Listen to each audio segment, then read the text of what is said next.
Unfortunately, Rocky's in cat jail again. We got hawks to deal with too here. There's one there.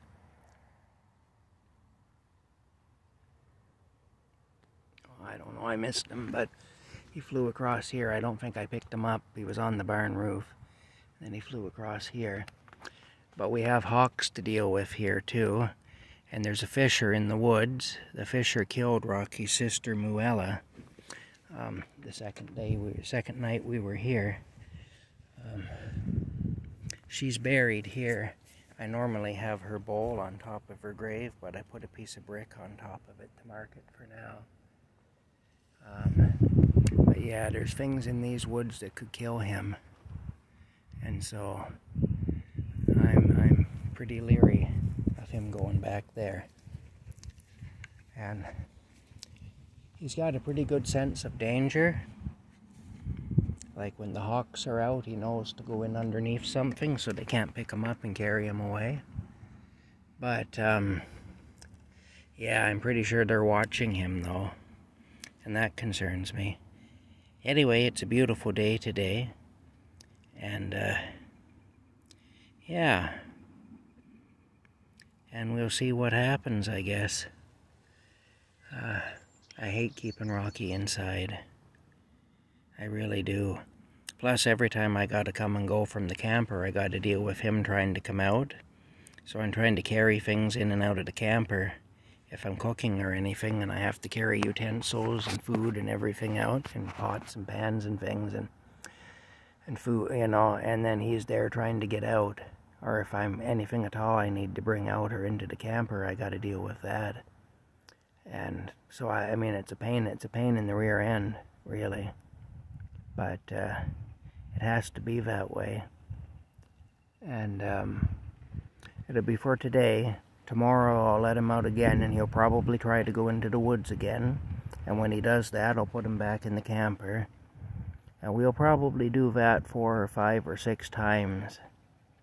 And then he'll make the mental connection that he can't go into the woods, or he goes into the camper, and he doesn't like that. And after that, well, then it'll be a lot easier. I feel bad though. It's like I'm punishing him for being a cat, because I know that it's just natural for him to want to go into the woods. I understand it, you know. So I don't like to punish him for being himself, but it's just because I'm scared of him going in there. I would love for him to be able to go in there. I'd love for him to be able to explore the woods, and I really wish he could do that. But it like I say, it'd be a terrible death. I had to listen to my other cat, Muella, being killed back there by a fisher.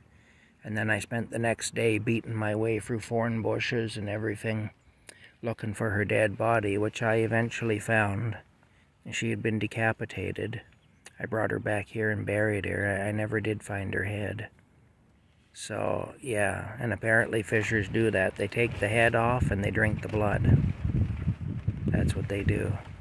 I did go back there looking for her head because I wanted to bury that with her, but I never did find it. But you can imagine how heartbreaking that was.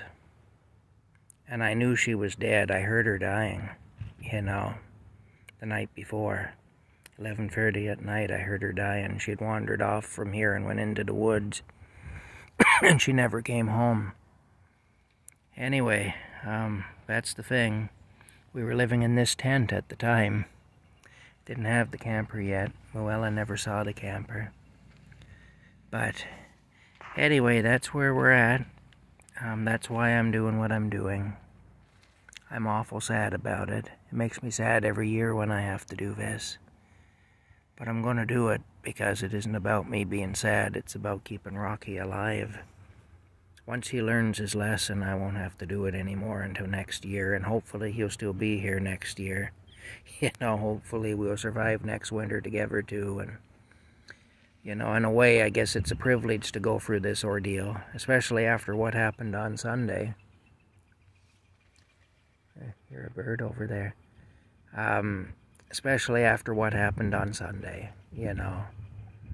He almost wasn't here to have to go to cat jail. So there is that. Anyway, that's what's going on. I'll talk to you later.